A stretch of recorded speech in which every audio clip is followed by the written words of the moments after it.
जय शिवराय. आज आपण पाहणार आहोत ते गुप्त काळ, म्हणजे ज्याला आपण काय म्हणतो गुप्त घराणे. गुप्त घराणे म्हणतो. त्याच्यामध्ये जे प्रमुख राजे आहेत गुप्त घराण्यामध्ये त्यांच्याविषयी आपण थोडक्यात आपण माहिती पाहणार आहोत. त्यामध्ये बघा तुम्ही, जे गुप्त काळखंड आहे तो इसवी सन 300 ते 470 या काळामध्ये भारतावरती गुप्त साम्राज्याची सत्ता होती. मौर्यांच्या पतनानंतर फक्त एक छत्रीची सत्ता स्थापन केली होती, ती गुप्त राजाने केलेली होती. आता यांना सुवर्णयुग म्हणतात. आता का तुषारने प्रश्न विचारला होता की सुवर्णयुग म्हणजे काय, सोन्याचं वगैरे काय होतं का? तर तसं नाहीये.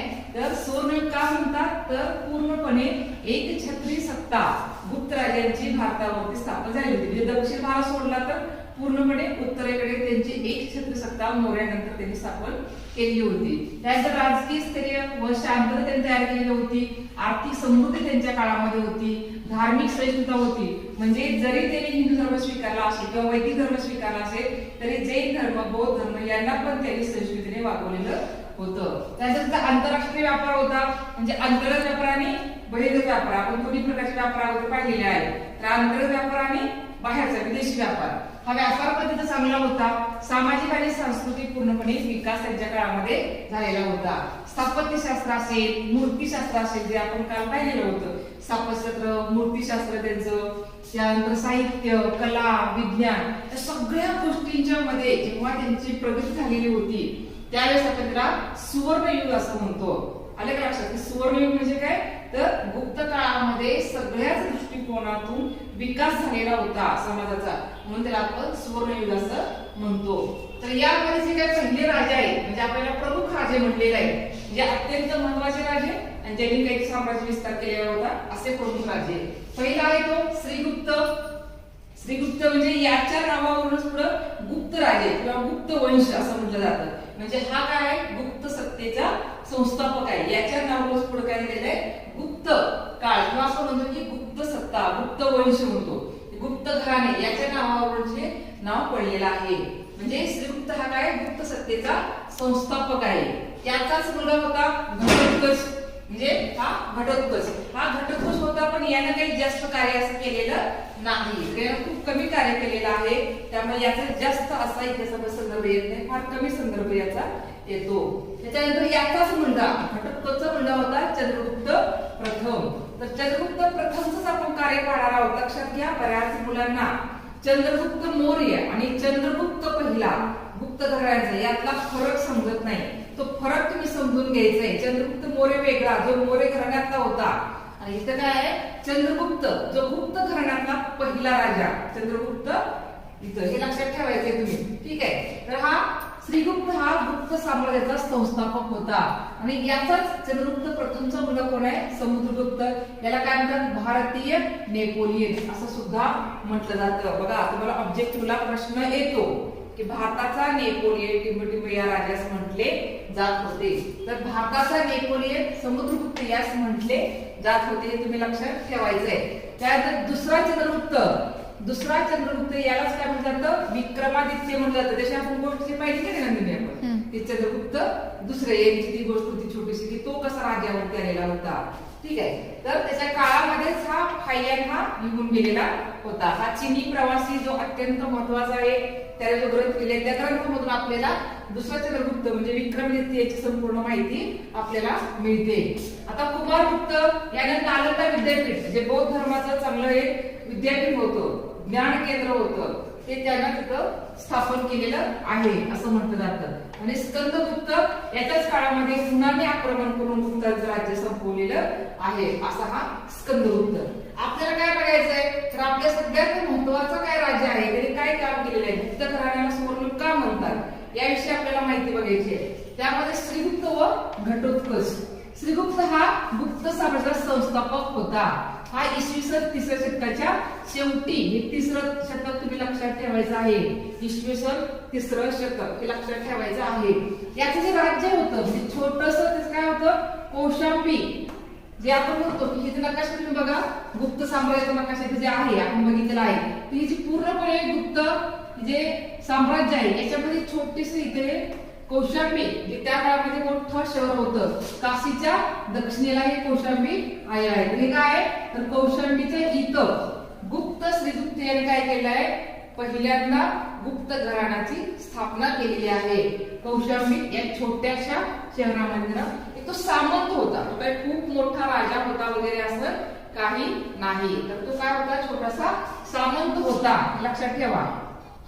आणि याचा जो मुलगा आहे घटोत्कच हा सुद्धा काय सामंत म्हणून त्यानं काम केलेलं आहे, त्यामुळे त्याची विशेष जास्त आपल्याला इतिहासामध्ये माहिती मिळत नाही. म्हणजे वडिलांचं जे काही त्याचं छोटंसं राज्य होतं, प्रदेश होता, ते सांभाळण्याचं काम पुढं घटोत्कच या राजानं केलेलं आहे. ठीक आहे. सगळ्यात महत्त्वाचं काय तर घटोत्कच याचा जो मुलगा आहे ना तो पहिला चंद्रगुप्त, याला खरा गुप्त साम्राज्याचा संस्थापक असं म्हणतात. लक्षात घ्या, या दोघांनी काही जास्त मोठं काम केलेलं नाही, तरी पण याने स्थापना केली गुप्त घराण्याची म्हणून अत्यंत महत्त्वाचे राजे आहेत. म्हणजे श्रीगुप्त याने कौशांबी येथे छोटंसं आपलं राज्य स्थापन केलं आणि तिथूनच पूर्णपणे गुप्त साम्राज्याचा उदय झालेला आहे आणि पुढे हळूहळू विकास होत गेलेला आहे. आता पहिला चंद्रगुप्त इसवी सन 320 ते 340 हा याचा कालखंड आहे. हा गुप्त घराचा सगळ्यात पराक्रमी राजा होता, सगळ्यात पराक्रमी, शौर्यशाली, हा अस्थितीत चांगला राजा होता, सामर्थ्यवान राजा होता, म्हणून त्यानं गुप्त साम्राज्याचा पूर्णपणे विस्तार केलेला आहे. आता हे कशामध्ये माहिती मिळते की पहिल्या चंद्रगुप्ताने काही काम चांगलं केलेलं आहे ते आपल्याला प्रयागचा शिलालेख यातून माहिती मिळते. साधारणपणे तुम्ही लक्षात ठेवायची आहे. प्रयागचा शिलालेख यातून माहिती मिळते. प्रभावती गुप्ताचा जो ताम्रपट आहे याला पुणे ताम्रपट असं सुद्धा म्हणतात, लक्षात ठेवा. पुणे ताम्रपट म्हणतात, जे प्रभावती गुप्ताने लिहून ठेवलेला आहे. नाणी म्हणजेच काय आहे, सोन्याची कॉइन. पुराणे आणि कौमुदी महोत्सव नावाचं एक नाटक आहे, पौराणिक नाटक आहे, त्या नाटकामध्ये याची माहिती संपूर्णपणे मिळते. कोणाची?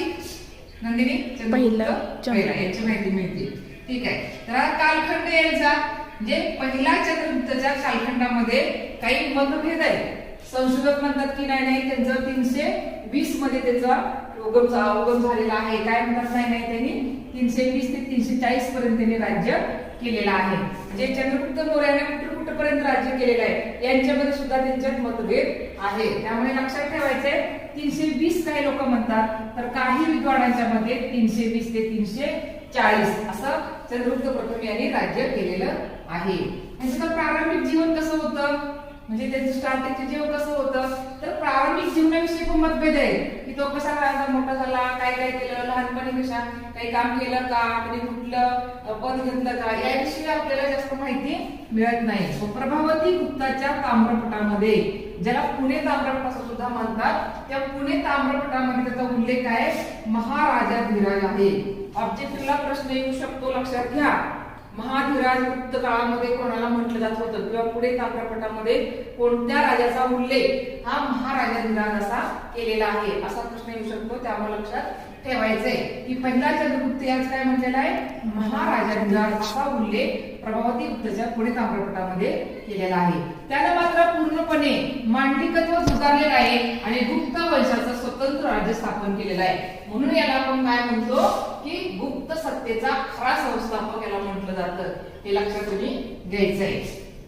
आता वैवाहिक संबंध, वैशालीचे जे लिच्छवी घराणे होतं, लक्षात घ्या, वैशाली त्यावेळेस मोठं शहर आहे, त्याच हे लिच्छवी घराणे होतं. तर या लिच्छवी घराणे अत्यंत सामर्थ्यशाली होतं. यांचीच कन्या होती कुमारदेवी. हे लक्षात घ्यायचंय, अतिशय महत्वाचं आहे हे की पहिला चंद्रगुप्त यांनी काय केलेलं आहे की लिच्छवीची राजकन्या जी कुमारदेवी आहे याच्याशी त्याने विवाह करून पूर्णपणे मगधाचं राज्य आणि लिच्छवी, वैशाली हे सगळा जो प्रदेश होता तो प्रदेश त्याने जिंकलेला आहे किंवा त्याने घेतलेला आहे. या दोघांचाच पुत्र म्हणजे समुद्रगुप्त होय. म्हणजे समुद्रगुप्त कुणाचा मुलगा आहे चंद्रगुप्त पहिला आणि कुमारदेवी यांचा पुत्र पुढे समुद्रगुप्त आहे. आता पहिल्या चंद्रगुप्ताने साम्राज्य विस्तार कसा केला आणि कुठपर्यंत केला, तर चंद्रगुप्ताने साम्राज्य विस्तार पश्चिमेला प्रयाग पासून ते पूर्वेला मगधापर्यंत, कारण कुमारदेवीशी विवाह केल्यामुळे तिथला सगळा प्रदेश सुद्धा या गुप्त घराण्यामध्ये आलेला आहे. त्यामुळे याचा मगधापर्यंत पूर्णपणे विस्तार झालेला आहे. लिच्छवी आणि मगध हे सुद्धा त्यांच्या साम्राज्यामध्ये आलेलं आहे, म्हणजे गुप्त घराण्यामध्ये गुप्त साम्राज्यामध्ये आलेला आहे.